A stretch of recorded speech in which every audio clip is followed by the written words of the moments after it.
Hi friends, good morning. Praise the lord. இன்றைக்கி திருமண நாள், பிறந்த நாள் கொண்டாடுற எல்லா நண்பர்களுக்கும் எங்களுடைய வாழ்த்துக்கள்.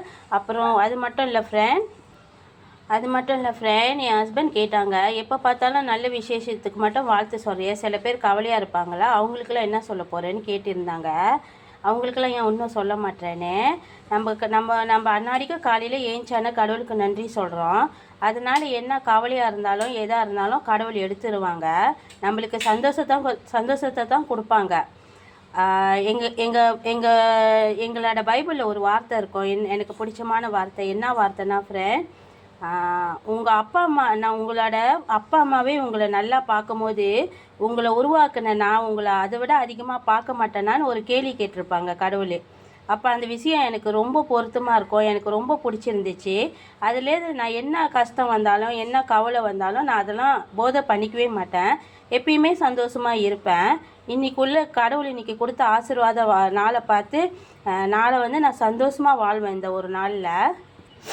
வாங்க ஃப்ரெண்ட், இன்றைக்கி என்ன சமையல்னு பார்க்கலாம். இன்றைக்கி எங்கள் வீட்டில் வழக்கமாக கீரை கறி தான். நான் கீரை எல்லா கலந்து கீரையும் போட்டு அரைச்சிட்டு தேங்காய் பால் போட்டு வச்சுருக்கிறேன். கீரை கூடிய தேங்காய் பாலும் போட்டு வச்சுட்டேன். பழப்புளியும் ஒன்று எடுத்து வச்சுருக்கேன் ஃப்ரெண்ட், 2 பழப்புளி வச்சுருக்கேன்.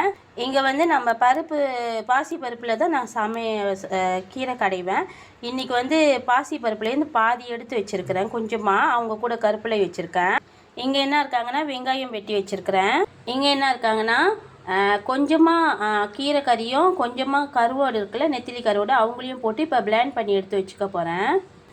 இங்கே சைவமாக கொஞ்சமாக எடுத்து வச்சுருக்கேன் ஃப்ரெண்ட். சைவத்துக்கு பாருங்கள் ஃப்ரெண்ட், அந்த நெத்திலி எடுத்து வச்சுருந்தாலும் அவங்கள நல்லா பிளேண்ட் பண்ணிட்டேன். அவங்க கூட இப்போ என்ன போட்டிருக்கேன்னா கொஞ்சம் ஜீரகம், பெருஞ்சீரகம், மல்லி கொஞ்சம் கூடயே போட்டிருக்கேன், மெழுகு போட்டிருக்கேன். இவங்களையும் ஒட்டுக்கா போட்டு எல்லாத்தையும் பிளேண்ட் பண்ணி எடுத்துடலாம் இன்னும் நைஸாக. இங்கே பாருங்கள், நம்ம பாசிப்பருப்பு எடுத்து வச்சுருந்தாலும் அவங்க நெத்திலி கொஞ்சம் போட்டிருக்கேன், கருப்பலை கொஞ்சம் போட்டிருக்கேன், உப்பு கொஞ்சம் போட்டிருக்கேன், கொஞ்சம் குண்டு மிளகாய், காஞ்ச மிளகாய் குண்டு மிளகாய் போட்டிருக்கேன். இவங்க எல்லாத்தையும் கொஞ்சம் வதக்கி எடுத்துக்கலாம். இவங்க கூட இப்போ கொஞ்சம் வெங்காயம் சேர்த்துக்கலாம் ஃப்ரெண்ட். கொஞ்சமாக போதும், ரொம்ப வேணாம். ஏன்னா நம்ம கீரை அரைச்சோம்ல, அங்கே அரைக்கும் போதே நம்ம வெங்காயம்லாம் போட்டிருக்கோம் வேக வைக்கும் போதே. அப்போ இவங்களையும் கொஞ்சம் போட்டு நம்ம வதக்கி எடுத்துக்கலாம்.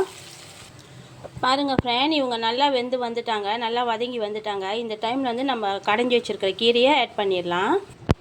பாருங்கள், கடைஞ்சி வச்சுருக்கிற கீரையை நான் ஆட் பண்ணிட்டேன்.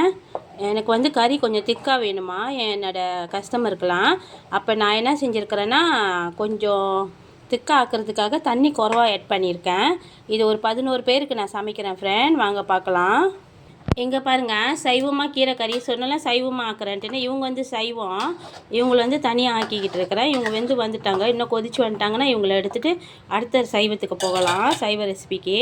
பாருங்கள் ஃப்ரெண்ட், இப்போ இங்கே என்ன எடுத்து வச்சுருக்கேன்னா ஒரு வெங்காயம், கொஞ்சம் இஞ்சி, நெத்திலி, கொஞ்சம் பிளாச்சான், அப்புறம் ஒரு பழப்புளி, கொஞ்சம் பூண்டு, மற்றதெல்லாம் பச்சை மிளகாய் ஒரு 5 மிளகாய், ஊசி மிளகாய் ஒரு 4 மிளகாய் எடுத்து வச்சுருக்கேன் உரப்புக்காக.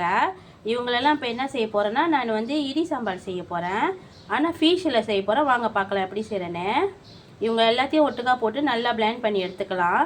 கொஞ்சம் குறைன்னு பிளேண்ட் பண்ணிக்கலாம் ஃப்ரெண்ட், ரொம்ப இதாக நைஸாக பண்ண வேணாம். பாருங்கங்க, கறி நல்லா கொதிச்சு வந்துட்டாங்கங்க. கீரை கறி சூப்பராக கொதிச்சு வந்துட்டாங்க.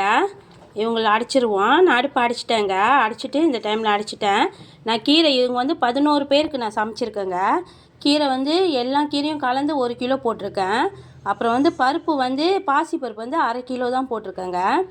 அப்புறம் மற்ற ஐட்டம்லாம் நீங்கள் தான் பார்த்தீங்களே, அவ்வளோதான் போட்டிருக்கேன். இப்போ இங்கே என்ன இருக்காங்கன்னா வெங்காயம் இருக்காங்க, கடுகு தாளிப்பு இருக்காங்க, பட்டை மிளகாய் இருக்காங்க, அப்புறம் உப்பு இருக்காங்க, அப்புறம் மஞ்சள் இருக்காங்க, மிளகாய் சார்ந்து கொஞ்சம் இருக்காங்க. இவங்க எல்லாத்தையும் இப்போ போட்டு இந்த மரவள்ளி கிழங்க பரட்டி எடுத்துடலாங்க சைவமாக. பாருங்கங்க, கிழங்கு போட்டுட்டு இப்போ கொஞ்சம் தண்ணி ஊற்றி வேக வைக்கிறேன். அந்த மரவள்ளி கிழங்கு வந்துட்டானா அடுத்த ரெசிபிக்கு போகலாம். பாருங்கங்க, இப்போ இங்கே என்ன செய்ய போகிறேன்னா இடி சாம்பார் செய்ய போகிறேங்க. வெங்காயம் போட்டிருக்கேன், 3 வெங்காயம், ஒரு டொமேட்டோ போட்டிருக்கேன், கொஞ்சம் கருப்பிலை, கொஞ்சம் கடுகு தாளிப்பு போட்டிருக்கேன், கொஞ்சம் உப்பு போட்டிருக்கேங்க. இவங்களை வதக்கி எடுத்துக்கலாம். பாருங்கங்க, இவங்க இந்த மீன் எடுத்து வச்சுருக்கேங்க. இந்த மீன் இந்த இடி சாம்பார் செய்கிறதுக்கு இந்த மீன் கொஞ்சம் நல்லா பொரிச்சிருங்க, கொஞ்சம் காரிங்காக பொரிச்சிருங்க, அப்போ தான் நல்லா இருப்பாங்க.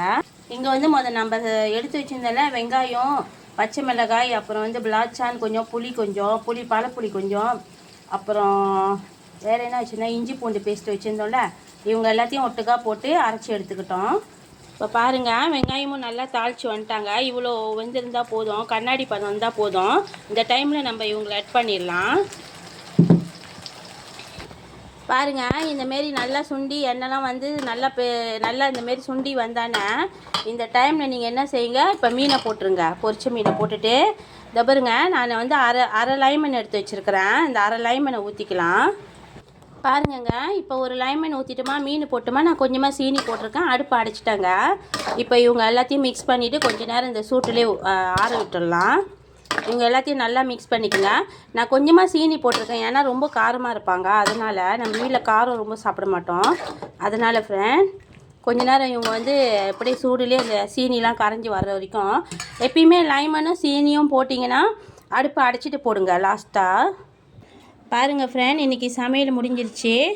வாங்க ஃப்ரெண்ட் சாப்பிட்லாம். இந்த வீடியோவில் ஏதாவது தவறு இருந்தால் மன்னிச்சிருங்க ஃப்ரெண்ட். இன்றைக்குள்ளே மெனு பார்க்கலாம். மரவள்ளி கிழங்கு பிரட்டியிருக்கேன். அப்புறம் மீன் வந்து பச்சை மிளகாய் போட்டு இடி சாம்பார் மாரி செஞ்சுருக்கேன். கண்டிப்பாக இதை ட்ரை பண்ணி பாருங்கள், ரொம்ப டேஸ்ட்டாக இருப்பாங்க. இங்கே வந்து வெந்தயம் போட்டு சாதமும், அப்புறம் கீரைக்கறி அசைவமாக. இங்கே வந்து சைவமாக கீரைக்கறிக்கும் மரவள்ளி கிழங்கு பிரட்டியிருக்கேன் சைவமாக. அது சைவம் சாப்பிட்றவங்க அவங்க சாப்பிட்டுக்குவாங்க. ரொம்ப நன்றி ஃப்ரெண்ட், இது வரைக்கும் என்னோடய சேனல் பார்த்ததுக்கு. ஏதாவது தவறுகள் இருந்தால் மன்னிச்சிருங்க ஃப்ரெண்ட். மறக்காமல் பெல் பட்டனையும் சப்ஸ்கிரைப் பட்டனையும் அமைத்திருங்க ஃப்ரெண்ட். உங்கள் ஃப்ரெண்ட்ஸுக்கெலாம் ஷேர் பண்ணுங்கள். நீங்களும் ட்ரை பண்ணி சாப்பிட்டு பாருங்கள் ஃப்ரெண்ட். ஹெல்த்தியான ஃபுட்டு கண்டிப்பாக எல்லோரும் சாப்பிட்டா எல்லோரும் நல்லாயிருப்போம். இன்றைக்கி என்னோடய வீடியோ இவ்வளோ நேரம் பார்த்துக்கிட்டு இருந்ததுக்கு ரொம்ப நன்றி ஃப்ரெண்ட்.